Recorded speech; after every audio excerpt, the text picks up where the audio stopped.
Le géant chinois de la voiture électrique annonce une réduction de ses équipes de production dans 2 de ses usines. Pour ce poids lourd industriel, c'est une manœuvre on ne peut plus incongrue après des années de croissance rapide. Mais pourquoi fait-il ça ?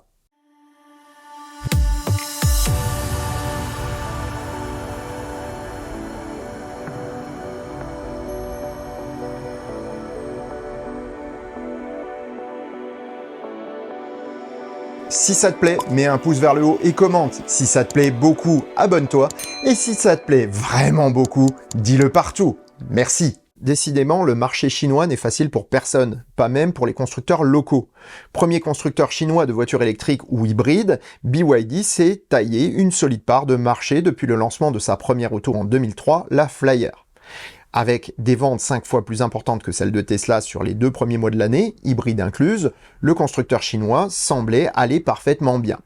Mais ce n'est peut-être qu'une apparence. Avec un début d'année compliqué par la réduction ou la suppression des aides à l'achat de véhicules électrifiés en Chine, tous les acteurs du secteur ont été affectés par une baisse des ventes. Enfin presque tous. Tesla a en effet décidé d'agir rapidement en misant sur ses coûts de production nettement plus bas que ceux des autres constructeurs. En déclenchant une guerre des prix, le constructeur américain voit ses ventes augmenter de plus de 30% en février par rapport à février 2022, soit une progression de plus de 12% par rapport à janvier 2023. Les autres constructeurs locaux ont bien tenté de suivre le mouvement, mais sans pouvoir disposer d'une aussi grande marge de manœuvre que Tesla. Ainsi, certains modèles de la marque américaine ont baissé de près de l'équivalent de 13 000 €, tandis que BYD ne baissait que de moins de 3 000 €. Avec ce nouvel équilibre des prix, BYD limite la casse, mais ne la supprime pas totalement. Ainsi, le SUV BYD Yuan Plus, appelé Atto 3 en Europe, et les citadines Seal se voient attribuer des remises exceptionnelles pour soutenir leurs ventes. Visiblement, ces mouvements tarifaires portent leurs fruits car les ventes suivent plutôt bien. Mais les stocks grossissent quand même toujours.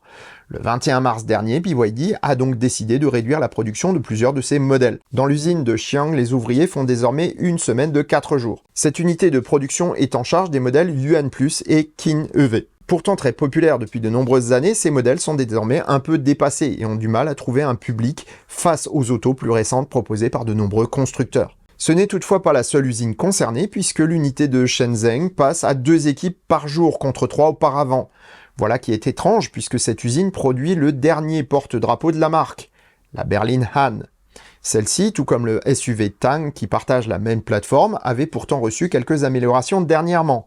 Il est probable que la fièvre du SUV en Chine commence à grignoter les parts de marché de la vénérable berline, qui était encore très appréciée en Chine jusqu'à présent. En conclusion, le marché chinois devient lui aussi volatile, et il avait bénéficié de longues décennies de croissance en raison de l'équipement des ménages plus tardif que dans les pays occidentaux. Avec l'inflation, les renouvellements se font moins rapides, et le pays en est très affecté. Pourtant, l'industrie de la mobilité électrique n'a que peu d'inquiétudes à avoir pour le moyen et le long terme, en raison de la forte demande en Europe et aux États-Unis. Les projets de production ou d'assemblage des véhicules directement dans ces zones géographiques va petit à petit modifier l'industrie chinoise, au point de ressembler à celle de l'Occident d'il y a quelques décennies. Et ça, c'est plutôt positif pour l'équilibre économique mondial, puisque les investissements croisés réduiront l'emprise chinoise sur le monde automobile. Et sur ces bonnes paroles, je vous souhaite bonne route et vous dis à bientôt pour un prochain épisode du Choucroute Garage. Portez-vous bien, ciao!